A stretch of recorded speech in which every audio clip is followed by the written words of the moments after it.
வணக்கம். அனைத்திந்திய அண்ணா திராவிட முன்னேற்ற கழகத்தில் ஒற்றுமை என்பது அதிமுகவிற்கு தேவை. அதிமுகவின் முன்னாள் அமைச்சர் ஜெயக்குமார் அவர்கள் எடப்பாடி பழனிசாமி அவர்களை எதிர்த்து கேள்வி கேட்க ஆரம்பித்து விட்டார். இதுவரைக்கும் நடுநிலையாக இருந்த முன்னாள் அமைச்சர் ஜெயக்குமார் அவர்கள் இப்பொழுது அதிமுகவின் தொண்டர்களுக்காக கேள்வி கேட்க ஆரம்பித்து விட்டார். ஒற்றுமை மட்டும்தான் தேவை.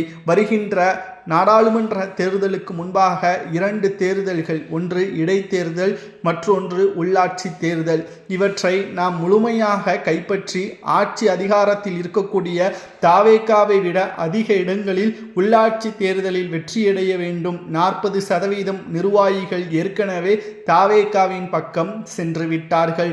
மீண்டும் ஜீரோவில் இருந்துதான் ஆரம்பிக்க வேண்டும் என்று 2 நாட்களுக்கு முன்பாக எடப்பாடி பேசியிருந்தார். ஆனால் ஜெயக்குமார் அவர்களோ எடப்பாடியின் பேச்சு ஒரு பக்கம் சரியாக இருக்கிறதா என்பதை உண்மையான தொண்டர்கள் பேச ஆரம்பித்து விட்டார்கள். ஜெயக்குமார் அவர்கள் கூறுவது ஒன்றுதான். அதிமுகவில் இருந்து வெளியேறியவர்கள் மீண்டும் அதிமுகவில் இணைய விரும்பினால் தாராளமாக இணையலாம். அதற்கு எடப்பாடி தடையாக இருக்கக்கூடாது. அதிமுகவில் முன்னாள் அமைச்சர் ஜெயக்குமார் அவர்கள் சசிகலா அவர்களை அதிமுகவில் மீண்டும் இணைப்பது பற்றியான பேச்சுவார்த்தையையும் நடத்தி வருகிறார். மேலும் சசிகலா அவர்கள் அதிமுகவில் இணைந்துவிட்டால் மக்கள் மத்தியில் நிச்சயம் அதிமுகவின் வலிமை என்பது அதிகமாக மாறும். அது மட்டுமல்ல, திராவிட முன்னேற்ற கழகத்திற்கு மிகப்பெரிய ஒரு சிக்கலாக அதிமுக மீண்டும் அரசியல் களத்தில் உருமாறும். ஆனால் எடப்பாடி பழனிசாமி அவர்கள் கட்சியிலிருந்து வெளியேறியவர்களை விட தற்பொழுது இருக்கக்கூடியவர்களுக்கு மதிப்பும் மரியாதையையும் எடப்பாடி கொடுக்க வேண்டும்.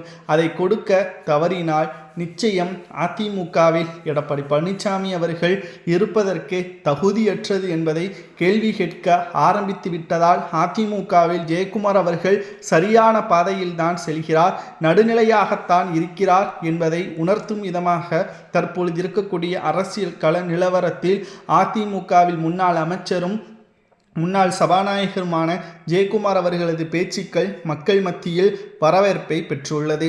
அதிமுகவில் ஓபிஎஸ் அவர்களை இழந்துவிட்டோம், சசிகலாவை இழந்துவிட்டோம், செம்மலை மற்றும் பொன்னையன் போன்றவர்களும் அதிமுகவில் தற்பொழுது இல்லை. இவர்கள் இல்லாத அதிமுக சீரோவாக மாறிவிட்டது. 4வது இடத்திற்கு சென்றுவிடுமோ என்ற அச்சமும் தற்பொழுது வந்துவிட்டது.